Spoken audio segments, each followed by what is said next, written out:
আমাদেরকে বাঁচান, আমাদেরকে রক্ষা করুন। আমরা চাই দেশে যাই মরতে, আমরা মুসলিম। আমরা চাই আমাদের মৃত্যুর পর যেন জানাজা হয়, এভাবে শিয়াল কুকুরের মতো আমরা মরতে চাই না। প্লিজ আমাদেরকে বাঁচান, চেষ্টা করেন।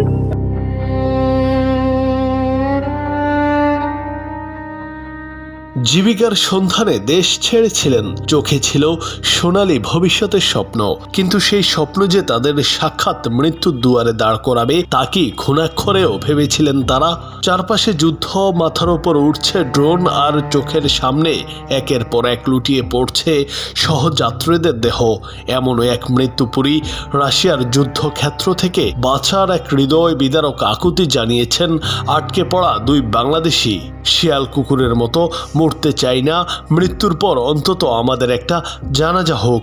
এই যুবকদের এমন আর্তনাদ এখন ভারী করে তুলেছে বাতাস। আপনাদের কাছে একটা অনুরোধ, দেশের প্রধানমন্ত্রীর কাছে অনুরোধ, আমাদেরকে বাঁচান, চেষ্টা করেন। সম্প্রতি সামাজিক মাধ্যমে ছড়িয়ে পড়া একটি ভিডিও বার্তায় নিজেদের এই অবর্ণনীয় দুর্দশার কথা তুলে ধরেছেন তারা। ভিডিওতে দেখা যায় দুই যুবক দেশে ফিরতে দেশের সরকার, তারেক রহমান এবং দেশবাসীর কাছে বুক ফাটা আকুতি জানাচ্ছেন। ভিডিওতে কথা বলা যুবক তার পাশের জনকে পরিচয় করিয়ে দিয়ে বলেন, মাইনুদ্দিন ভাই আমার সঙ্গে আছেন, ওনার বাড়ি চাঁদপুর। যদিও কথা বলা যুবকটি নিজের নাম প্রকাশ করেননি। আমরা আসছিলাম শুধুমাত্র ডাল ভাত খেয়ে বাঁচার জন্য, আমাদেরকে এভাবে বিক্রি করে দিছে। আমাদের 16 জনের ভিতরে 4 জন মাত্র জীবিত আছে এখন, তাও সবাই আহত। কখন না কখন আবার পাঠাই দিবে, সেটা আমরা বলতে পারি না। নিজেদের করুণ পরিণতির কথা জানাতে গিয়ে দালাল চক্রের নির্মম প্রতারণার কথা তুলে ধরেন তারা। উন্নত জীবনের আশায় বুক বেঁধে মোট 30 জনের একটি দল পাড়ি জমিয়েছিল রাশিয়ায়, কিন্তু সেখানে পৌঁছানোর পরই তাদের স্বপ্ন পরিণত হয় দুঃস্বপ্নে। ট্রাভেল এজেন্সির লোকজন তাদের সরাসরি তুলে দেয় দুই রুশ নাগরিকের হাতে। কথা ছিল কোনো কোম্পানির অধীনে কনস্ট্রাকশন সাইটে কাজ দেওয়ার, কিন্তু সেই প্রতিশ্রুতির বদলে তাদের পাঠানো হয় যুদ্ধের ফ্রন্ট লাইনে। যুবকরা জানান, রাশিয়ায় পৌঁছানোর পর তাদের একটি ক্যাম্পে নিয়ে 14 জন ও 16 জনের দুটি দলে ভাগ করা হয়। মাত্র 3-4 দিনের নামমাত্র ট্রেনিং দিয়ে 5-6 জন করে পাঠানো হয় সরাসরি যুদ্ধক্ষেত্রে। আমাদের 4 জনের 2 জনে হাসপাতালে, আর আমাদেরকে অনেক নির্যাতন করছে। লাইন থেকে যখন আমরা আহত হয়ে ফেরত আসছি, মাটির নিচে ভাঙ্গার আটকে রাখছে 5 থেকে 6 দিন।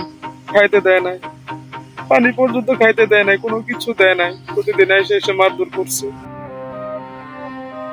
কান্না জড়িত কণ্ঠে ওই যুবক জানান, তাদের 16 জনের দলটির মধ্যে এরই মাঝে 12 জনই প্রাণ হারিয়েছেন।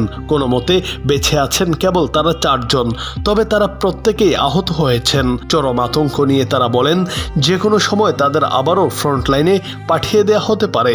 জীবনের শেষ প্রান্তে দাঁড়িয়ে থাকা এই যুবকদের এখন একটাই চাওয়া, দেশের মাটিতে ফেরা।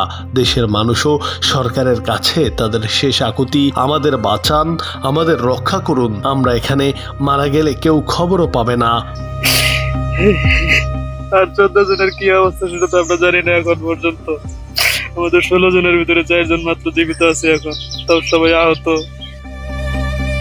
প্রতারণার শিকার হয়ে ভিনদেশের মাটিতে মৃত্যুর প্রহর গোনা এই যুবকদের বুক ফাটা কান্না এখন শুধুই একটি প্রশ্ন রেখে যায়, এই অসহায় প্রাণগুলো কি সত্যি ফিরতে পারবে তাদের আপন ঠিকানায়, নাকি হারিয়ে যাবে যুদ্ধক্ষেত্রের অচেনা কোনো স্থানে?